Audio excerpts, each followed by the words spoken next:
पाठाकडील तालीम मंडळ व प्रॅक्टिस फुटबॉल क्लबचा दबदबा, दणदणीत विजयासह पुढील फेरीत दमदार एंट्री. चंद्रकांत चषक फुटबॉल स्पर्धेत शनिवारी रंगलेल्या सामन्यांमध्ये पाठाकडील तालीम मंडळ आणि प्रॅक्टिस फुटबॉल क्लब यांनी अक्षरशः एकतर्फी वर्चस्व गाजवत प्रतिस्पर्ध्यांना नामोहरम केले.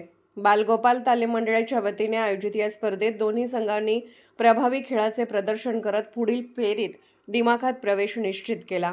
पहिल्या सामन्यात पाठाकडील तालीम मंडळाने रंकाळा तालीम मंडळाचा तब्बल 5-0 अशा फरकाने पराभव करत आपली ताकद दाखवून दिली. सामन्याच्या सुरुवातीपासूनच आक्रमक खेळ करत पाठाकडील संघाने मैदानावर वर्चस्व राखले. 8व्या मिनिटाला प्रथमेश हेरेकर याने पहिला गोल करत संघाचे खाते उघडले.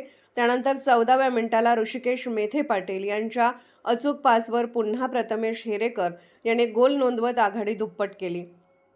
26व्या मिनिटाला ऋषिकेश मेथे पाटील यांच्या जोरदार फटक्यावर रंकाळा संघाकडून ऑन गोल झाला. 37व्या मिनिटाला प्रथमेशच्या सुंदर पासवर ऋषिकेश मेथे पाटील याने चौथा गोल करत मध्यंतरापर्यंत 4-0 अशी भक्कम आघाडी मिळवून दिली.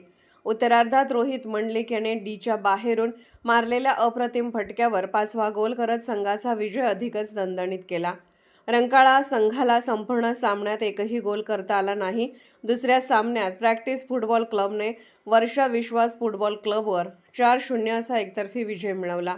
21व्या मिनिटाला उत्सव मरळकर याने पहिला गोल करत संघाला आघाडी मिळवून दिली. मध्यंतरापर्यंत सामना 1-0 असा होता. मात्र उत्तरार्धात प्रॅक्टिस क्लबने खेळाचा वेग वाढवत प्रदीप शिंदे 44वे मिनिट, सचिन गायकवाड 69वे मिनिट आणि रोहित भोसले 72वे मिनिट यांच्या गोलच्या जोरावर सामना पूर्णपणे आपल्या बाजूने झुकवला. दोन्ही सामन्यांमध्ये प्रतिस्पर्धी संघांना एकही गोल करता न आल्याने पाठाकडील तालीम मंडळ आणि प्रॅक्टिस फुटबॉल क्लब यांनी स्पर्धेत आपली भक्कम दावेदारी सिद्ध केली आहे. अर्थराज्य न्यूज मराठीकरिता स्पोर्ट्स ब्रिंग प्रतिनिधी राजेश भोसले. अर्थराज्य न्यूज चॅनलला लाईक करा, शेअर करा आणि सबस्क्राईब करा.